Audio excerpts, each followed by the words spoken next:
प्रणाम, कोटि कोटि प्रणाम मेरे प्यार भरे सुंदर साथ जी। जो प्राणनाथ जी का जो भविष्यवाणी कह दो या उन्होंने जो भी कहा है अभी तक में कि मुसलमान आखिर में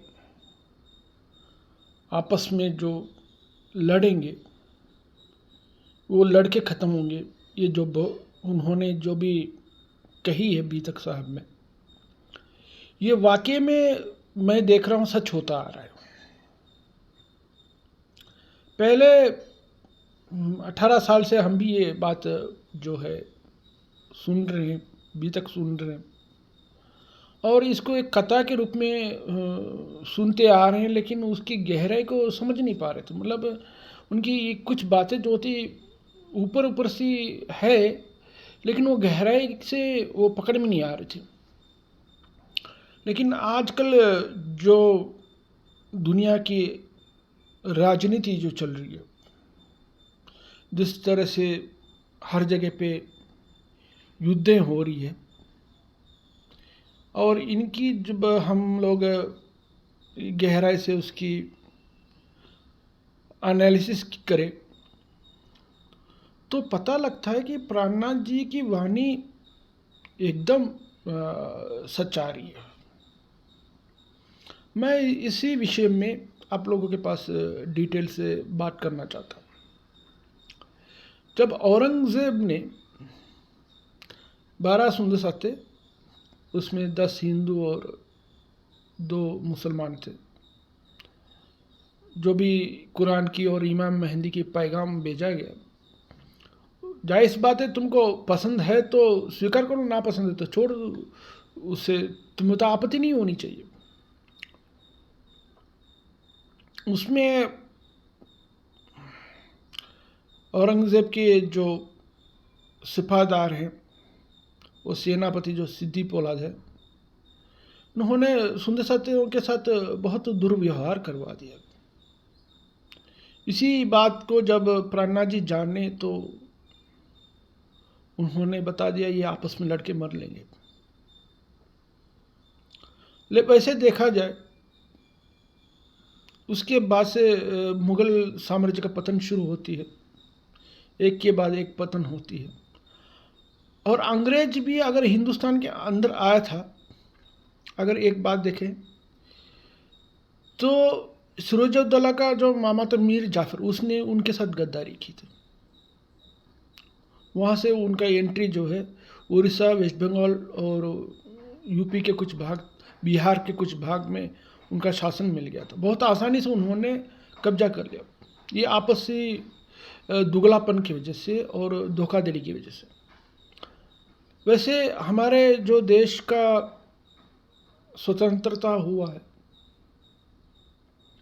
अब देखें जो हैदराबाद का निज़ाम है, बाकी जो भी निज़ाम थे जिन्होंने भी अपने देश में अच्छे से सुखी से रह सकते थे, उसको छोड़ के उन्होंने जहाँ पाकिस्तान में गए थे उनका ज़िंदगी बर्बाद हो गया। तो आप अभी भी आप देखिए, जो भी मुसलमान है मुसलमान को ही मार रहा है और मुसलमान ये नहीं समझ पा रहा है कि मैं अपने ही लोगों को मार रहा हूँ। और नफ़रत खुद ही कुछ हदीसों को पढ़ के नफ़रत एक दूसरे धर्मों से भी अपने आप को बना लेता है और आपस में लड़ पड़ता है, और उसको यही बोध नहीं हो रहा कि मैं किस वजह से नफ़रत कर रहा हूँ। ये संदर्भ किस बात में आ रही है कि हम बता रहे हैं, इसराइल में हमास ने युद्ध शुरू कर दिया। सोचा कुछ और कुछ हुआ और कुछ है, वो बात अलग है। सोचा कि हम कुछ होस्टेज पकड़ लेंगे, कुछ लोगों को कैद करवा लेंगे और हमारे तरीके से उनके साथ नेगोशिएट करवा लेंगे, फिर अपना वहाँ जो भी है शासन कर लेंगे। इनका ये सोच था, और इनको बाहर से काफ़ी सारे पैसे आ रहे हैं, सब कुछ आ रहे हैं। ठीक है, जो भी हुआ, अभी लड़ाई चल रही 1 महीने से ऊपर हो गया है। देखिए इसके अंदर एक बहुत गहराई की बात। फ़िलिस्तीन का 25 लाख का आबादी है। ये 25 लाख का आबादी अपने घर बार छोड़ दिया, वहाँ बिल्डिंगें खंडर बन गई। हर जगह पे मुसलमान अपने घर बार को छोड़ के कहीं जाके टेंट में जी रहा है, बहुत बहुत दुर्लभ और कष्ट स्थिति में जी रहा है।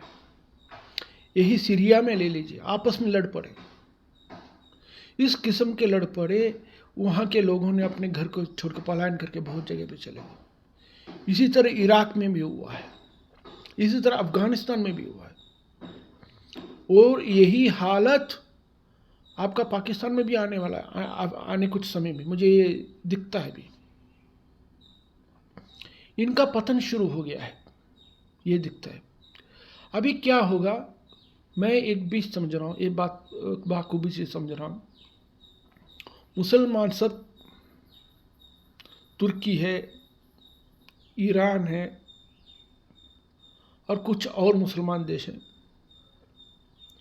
एक खलीफा और बाकी अपनी हुकूमत के चलते, ये सब करने के चलते ये लोग युद्ध करेंगे, युद्ध करेंगे, लेकिन अपने ही लोगों के मारेंगे। ये दिख रहा है मुझको, इनको समझ में नहीं आ रही है बात कि हम अपने ही लोगों को मार रहे हैं। पाकिस्तान में वो अपने ही लोगों को मारेगा, देखते रहना। इनकी पतन शुरू हो गई, यही हमारे समझ में आ रही है। ये आपस में लड़ पड़ेंगे। जो हमास का युद्ध है, ये युद्ध बहुत सारी इस्लामिक कंट्रियों को खींचेगा इस युद्ध के अंदर, किसी न किसी रूप में, और धीरे धीरे इनका आपस में पतन होने लगेगा। तो सुंदर जी, प्राणनाथ जी का जो भी है, उनका ये जो कहा हुआ वचन है, मैं इसको भविष्यवाणी नहीं बोलता हूँ, उन्होंने भविष्यवाणी नहीं की थी, इस पर भविष्यवाणी के रूप में ले तो सकते हैं, लेकिन भविष्यवाणी नहीं थी।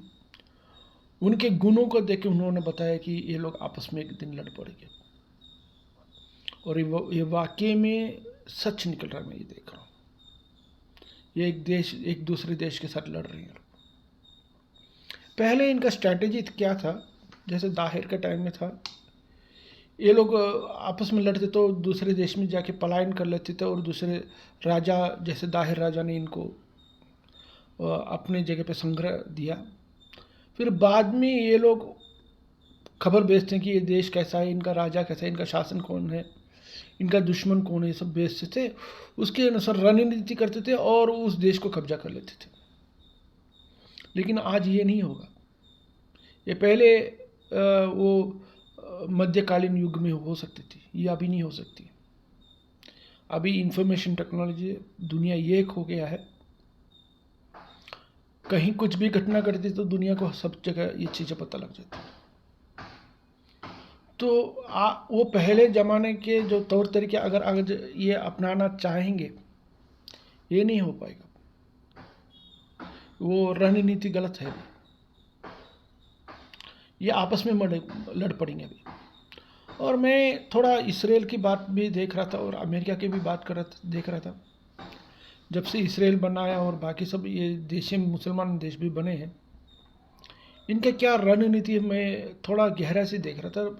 क्योंकि अगर आप देखो तो जो अमेरिका का पॉलिसी है और इसराइल का जो पॉलिसी है, राजनीतिकरण का, जो आप देखेंगे तो उनमें क्या मिलते हैं कि ये लोग खुद ही इस्लाम के अंदर उग्रवादी को पैदा करवाते हैं। जैसे आज का तालिबान है, चाहे वो लश्कर तैयबा है, चाहे जैश मोहम्मद है, या चाहे हमास है, या अलकायदा है, चाहे ISIS, ये सब किसका बना हुआ? ये सब अमेरिका का बना हुआ है। कोई मुसलमान देश अपने आप नहीं बनाया। और ये जो मुसलमान संगठन बने हैं, ये मुसलमान संगठन क्या करते हैं, एक दूसरे से कम लड़ते हैं और आपस में एक दूसरे को ज़्यादा मरवाते हैं। आज अफगानिस्तान में लाखों लोग शरणार्थी हो गए, किस वजह से? इस अलकायदा और ये लश्कर तैयबा, तहरीक मोहम्मद, इनके चलते तो हुआ है। बहुत गहराई से अगर आप चिंतन करोगे तो मैं इसलिए तो ये जो युद्ध हुआ है, हमास को बनाया इसराइल ने, और हमास इनके साथ लड़ पड़ा है। और ये संगठन जो है इस्लामिक संगठन, इनको बनाया जाता है इस्लाम को ख़त्म करने के लिए। ये भी एक बात है। ये सोची समझी राजनीति और रणनीति है ये। लेकिन एक बात है कि ये खुले में नहीं है, लेकिन अभी अभी धीरे धीरे समझ आता है। लेकिन इस रणनीति, अमेरिका की रणनीति से एक चीज़ है, खतरा भी है। इस खतरा क्या है हम बताते हैं। कल यूरोप जो है इन उग्रवादियों के हाथ में गया तो यूरोप भी बर्बाद होगा। ये रणनीति में ये भी है, दोनों तरफ है। तो इसमें हमें एक कंक्लूशन में हम आ सकते हैं, एक निर्णय में आ सकते हैं कि ये जो चल पड़ा है, ये रणनीति और राजनीति और ये दुगलापन जो चल पड़ी है दुनिया के अंदर, ये अब्राहमिक धर्मों को ख़त्म कर देगा, ये कमज़ोर करवा देगा, एकदम कमज़ोर हो जाएंगे। मैं तो आपको बता सकता हूँ कब तक हो जाएगा, ये 2035 तक होगा, ये पक्का है। क्योंकि जिस तरह से दुनिया की राजनीति चल रही है, जिस तरह से चीज़ें आगे बढ़ रही है, उसकी दूरदर्शा को देख के मैं बता रहा हूँ। और कोई है ही नहीं, मैं कोई भविष्यकर्ता नहीं हूँ, मैं एक एनालिसिस के अनुसार देखता हूँ। और यही भविष्यवाणी ऐसी ही चीज़ को एनालिसिस करके प्राणनाथ जी ने उस जमाने में औरंगजेब के टाइम औरंगजेब को वार्निंग दिया था। ये मेरा भी समझ में आता है। प्राणनाथ जी भी बहुत दूरदर्शी थे और उन्होंने आने वाले टाइम में इनका क्या हर्ष होने वाला ये बताया था, और वो आज सत्य हो रहा है और तेज़ी से हो रहा है। पहले दिखने नहीं रहा था, अभी दिखने लग गया ये चीज़। तो सुंदर साथ जी, मैं आप लोगों से यही अनुरोध करूँगा कि अभी हमें प्राणनाथ जी स्वामी जी का और हमारे जो भी तारतम वाणी में जो भी सत्य है, इसको हमें दुनिया में अभी खुल्लम खुल्ला उसको जाहिर करवा देना चाहिए, बिना डर के। क्योंकि मुझे मालूम है ये करने से काफ़ी जो है खतरा तो है ही है, क्योंकि इसके चलते ये लोग उसको सही ढंग से समझ नहीं पाते हैं और लड़ाई झगड़े में उतर जाते हैं। मेरा खुद का भी बहुत सारा अनुभव है इस चीज़ में। फिर भी हमको लगता है कि ये बात हमें करना चाहिए खुदा के लिए और दुनिया की भलाई के लिए भी करना चाहिए। जय हिंद, जय भारत, श्री प्राणनाथ प्यारे की जय। यही मैं अपना आज का ये बात समाप्त करता हूँ। आगे जो भी घटना घटेगी उसके ऊपर मैं आपको बताऊंगा कि क्या आगे होने वाला है। अभी के लिए मैं यहाँ अपने बात को विराम दे रहा हूँ। प्रणाम जी।